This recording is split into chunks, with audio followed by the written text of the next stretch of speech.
नमस्कार दोस्तों, मैं श्रीहर्षा क्रेजी मनी श्री है। आज 1 दिसंबर है। आज पहला दिन है नया महीने का। और चलिए देखते हैं कि क्या हो रहा है मार्केट में। आपको क्या करना है, आपको क्या तैयारी करनी है, सारा डिटेल में समझते हैं। अगर अभी तक आपने मेरा यूट्यूब चैनल सब्सक्राइब नहीं किया है तो पहले ये वीडियो को लाइक कीजिए, चैनल को सब्सक्राइब कीजिए और बेल बटन को हिट करिए ताकि आपको सारा लेटेस्ट नोटिफिकेशन मिलता रहे। तो चलिए शुरुआत करते हैं दोस्तों। शुक्रवार को मैंने आपको बताया था कल भी कि अच्छा खासा वॉल्यूम है और नेगेटिव क्लोजिंग है। ये एक नेगेटिव संकेत है जो दिखा रहा है शायद यहाँ से मार्केट नीचे जाने का संभावना बढ़ जाती है। और अगर हम यूएसए को मार्केट को देखेंगे तो कल एक्चुअली एक नेगेटिव क्लोजिंग दिया है। दो हम ज़्यादा कंक्लूड नहीं कर सकते हैं क्योंकि इतना खास एक्चुअली भी नीचे नहीं गया है। 1% आधा percent actually Nasdaq actually flat closing हुआ है। एस&पी आधा परसेंट और डॉ जोन्स 1%। इतना खास नहीं है क्योंकि इतना ज़्यादा तेज़ी हमने कर लिया है, इतना खास नहीं है। ये प्रॉफिट बुकिंग ही समझ सकते हैं। पर एक अहम लेवल पर जो एक्चुअली सेल ऑफ आया है इसका फॉलो थ्रू आएगा आज भी। तो ये शायद एक ट्रेंड रिवर्सल हो सकता है। बहुत सारा संकेत हमको मिल रहा है जो दिखा रहा है कि यहाँ से ट्रेंड रिवर्सल आने का बहुत ज़्यादा संभावना है। अगर यदि ये हो जाता है तो ट्रेंड रिवर्सल आ सकता है। यूरोपियन मार्केट में भी वैसे ही सेम काइंड ऑफ पैटर्न्स हैं। तो आज एक एक्चुअली इवनिंग स्टार करके एक पैटर्न है जो जनरली ट्रेंड रिवर्सल का होता है और वो हम देख रहे हैं यूएस मार्केट में और यूरोपियन मार्केट में भी। अभी फॉलो थ्रू सेलिंग आना है, आज फॉलो थ्रू सेलिंग आ जाएगा। आज यदि फिर से नेगेटिव क्लोजिंग हो जाता है तो ये कंफर्मेशन हो जाता है कि ये ट्रेंड रिवर्सल है। यूएस मार्केट इंडियन मार्केट में भी वैसे ही संकेत मिल रहे हैं हमको। और यदि हम ये 13,050 का एक्चुअली आंकड़ा नहीं तोड़ पाएंगे और यहाँ से नेगेटिविटी आएगा मार्केट में तो यहाँ से नेगेटिविटी हो सकता है। पर अभी तो फ़िलहाल हम एक रेंज में ही देखेंगे मार्केट को। अभी क्या हो रहा है कि बहुत सारा जो निफ्टी 50 का स्टॉक है उसमें हम एक सेलिंग देख रहे हैं और बहुत सारा मिड कैप स्मॉल कैप का जो स्टॉक्स है उसमें हम बाइंग देख रहे हैं। तो यहाँ पर ऐसा नहीं है कि इस पूरा का पूरा मार्केट गिर जाएगा।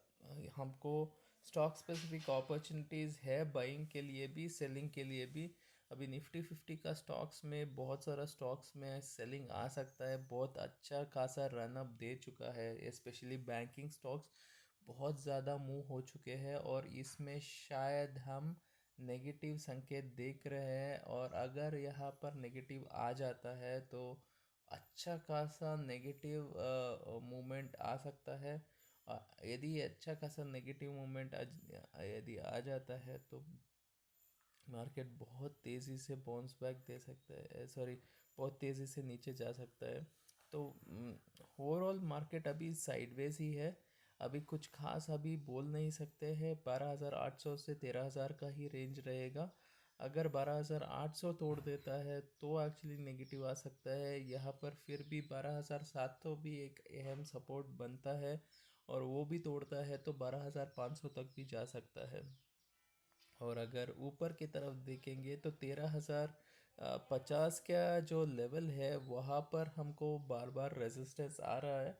तो बेयर्स वहाँ पर स्ट्रॉन्ग है 13,000 से ऊपर। तो 13,000 से ऊपर क्या करते हैं वो हमको देखना है। और बैंक निफ्टी जो है वो बहुत अच्छा स्ट्रेंथ दिखा रहा है। अगर बारह बैंक निफ्टी 30,000 से ऊपर जो पहले जो हाई बनाया था उससे ऊपर जाता है तो ये पॉजिटिव रिवर्स डाइवर्जेंस हो जाएगा। अगर वो हो जाता है तो मार्केट में और ज़्यादा तेज़ी आ जाती है। अभी क्या हो रहा है कि बहुत सारा स्टॉक जो है एक सपोर्ट लेवल में आ गए हैं। और इस सपोर्ट लेवल से अगर सपोर्ट लेके ऊपर जाते हैं तो ऊपर जा भी सकते हैं, बट बहुत संकेत ऐसा दिख रहा है कि ये जो सपोर्ट है वो तोड़ने का कोशिश दिख रहा है, और स्ट्रेंथ जो है वो कम होने का एक्चुअली दिख रहा है। तो उसके हिसाब से शायद यहाँ पर नेगेटिव आने का संकेत ज़्यादा है। यूएसए मार्केट में क्या हो रहा है कि सारा का स्टॉक्स एक्चुअली जो है रेजिस्टेंस पे है, और वहाँ से नेगेटिव जाने का संकेत वहाँ पर भी दे रहे हैं। और ये इंडियन मार्केट में सपोर्ट पे है, सपोर्ट तोड़ने का एक्चुअली कोशिश हो रहा है।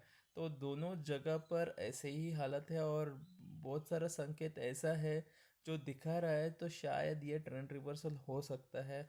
अभी कोई कंफर्मेशन नहीं है, फॉलो थ्रू सेलिंग आना है। इंडियन मार्केट में भी फॉलो थ्रू सेलिंग आना है, जब तक नहीं आएगा तब तक कुछ खास बोल नहीं सकते हैं। आज से जो सेबी का मार्जिन का जो आंकड़ा है वो आज से शुरू हो रहा है।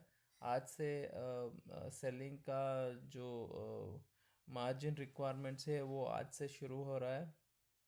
तो लास्ट टाइम ऐसा ही जब हालत हुआ था, उस दिन हमने 5% ऊपर से हम देखेंगे तो करेक्शन आया था।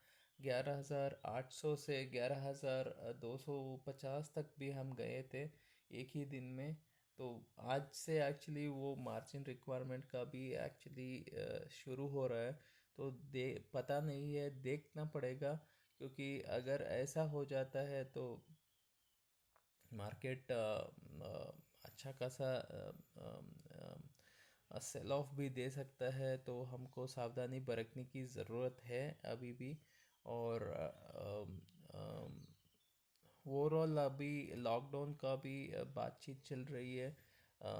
3 दिसंबर या 4 दिसंबर को शायद एक्चुअली उसका एक ऑल पार्टी मीटिंग जो एक्चुअली जो मोदी जी कर रहे हैं, तो उसका भी एक्चुअली परिणाम नेगेटिव आ सकता है। वो भी एक संभावना बन जाती है। अभी फ़िलहाल तो पॉजिटिव दिखा रहा है मार्केट, और देखना पड़ेगा। ओवरऑल नेगेटिव फैक्टर्स थोड़ा बहुत ज़्यादा है, और हमको उसके हिसाब से ट्रेडिंग करना पड़ेगा। तो अ, अभी आपके पास लॉन्ग्स है तो बेहतर रहेगा कि आप प्रॉफिट बुक करिए, या आपका स्टॉप लॉस जो है उसको टाइटन कीजिए। और शॉर्ट्स का अपॉर्चुनिटीज़ मिल सकता है, बट फिर भी जो भी डिसीजन आपको लेना है वो आपको देखना पड़ेगा कि बाई साइड या सेल साइड, जैसे कि अपॉर्चुनिटी है उसके हिसाब से आपको ट्रेडिंग करना पड़ेगा। और अगर गोल्ड सिल्वर में देख सकते हैं, तो मैंने जैसे आपको बताया था कल, सपोर्ट ले रहा है नीचे के लेवल पे, और यहाँ पर शायद रिवर्स हो सकता है गोल्ड सिल्वर। क्रूड ऑयल में भी वही हालत है, ऊपर से यहाँ पर भी दबाव आ सकता है। ओपेक का मीटिंग अभी चल रहा है, तो ओपेक का मीटिंग में अगर हमारा प्रोडक्शन जो है वो बढ़ा जाते हैं, तो वो तो बहुत नेगेटिव होगा क्रूड ऑयल के लिए। अगर वो घटा देते हैं कि उनका जो प्रोडक्शन है उसको घटा देते हैं, बट वो भी एक्चुअली इतना खास नहीं होगा, क्योंकि हेडरूम ज़्यादा बचा नहीं है ऊपर जाने के लिए क्रूड ऑयल में। तो क्या होगा कि अगर जो भी अनाउंसमेंट आता है उसके बाद नेगेटिव जाने का संकेत बहुत ज़्यादा है, और अगर वो प्रोडक्शन बढ़ा देते हैं तो नेगेटिव ज़्यादा जा सकता है। अगर वो घटा देते हैं फिर भी करेक्शन आएगा, बट जितना करेक्शन आएगा वो अभी तो साइडवेज से नेगेटिव होगा, वो एक्चुअली हम बोल सकते हैं। और गोल्ड सिल्वर में साइडवेज से पॉजिटिव हो सकता है। और स्टॉक मार्केट जो है वो sideways to positive, sorry, sideways to negative आने का संकेत ज़्यादा है। साइडवेज तो रहेगा, अभी कुछ खास बोल नहीं सकते कि अभी बहुत ज़्यादा नीचे जाएगा या ऊपर जाएगा, बट बहुत सारा संकेत मिल रहा है जो नीचे जाने का संभावना बढ़ा देती है। बट उसमें अभी भी कंफर्मेशन नहीं है। जब कंफर्मेशन आ जाएगा हम देख सकते हैं, तो शायद एक्चुअली नीचे जाने का संभावना बढ़ जाती है। और यूएस मार्केट में भी आज यदि फॉलो अप सेलिंग हो जाता है, तो वो कंफर्म कर देगा कि ये ट्रेंड रिवर्सल है, अगर वो ट्रेंड रिवर्सल है तो हमको सावधानी बरतने की ज़रूरत है। देखिए, हम एक बहुत अच्छा बुल रन में चल रहे हैं और ये बुल मार्केट जो है वो बहुत स्ट्रॉन्ग बुल मार्केट है। बहुत ज़्यादा पैसा, बहुत फॉरेन फंड्स बहुत ज़्यादा आ रहे हैं और बहुत स्ट्रॉन्ग है। खाली यही है कि अभी इतना ज़्यादा हमने उछाल दे दिया है तो एक अच्छा सा रिट्रेसमेंट आ सकता है। उस रिट्रेसमेंट में आपको फिर से ख़रीदारी ही करनी है। ख़रीदारी करने के लिए अच्छा खासा मौका मिलेगा तो उस पर आपको टाइमिंग लेना पड़ेगा और वेट करना पड़ेगा, और जब ये करेक्शन आ जाता है वहाँ पर आपको खरीदारी करनी पड़ेगी। तो ओवरऑल जो मार्केट है अभी साइडवेज ही है और वैल्यूएशन एनीवे बहुत एक्सपेंसिव है, तो करेक्शन आना स्वाभाविक है। कभी भी आ सकता है, शायद अभी आने का संभावना बढ़ जाती है, बट फिर भी बोल नहीं सकते। अभी भी अगर 13,000 टिक जाता है और 13,000 से ऊपर हम जाना स्टार्ट करते हैं तो हम 13,500 भी जा सकते हैं बहुत जल्दी। अगर हम नहीं जा पाएंगे, यहीं पर अटकते रहेंगे, तो नीचे जाने का संभावना बढ़ जाती है। तो दोस्तों, उसके हिसाब से आपको ट्रेडिंग करना है। यदि आपको ये जो मैं आपको जानकारी दे रहा हूँ आपको पसंद आ रहा है तो वीडियो को लाइक कीजिए, चैनल को सब्सक्राइब कीजिए और बेल बटन को हिट करिए। अगर आपने मेरा YouTube channel Telegram channel join नहीं किया है तो वो क्रेज़ी मनी विच ट्री करके टेलीग्राम चैनल है, वहाँ पर भी जुड़ जाइए, आपको लेटेस्ट इन्फॉर्मेशन मिलता रहेगा। धन्यवाद दोस्तों, आपका दिन शुभदायक हो, लाभदायक हो।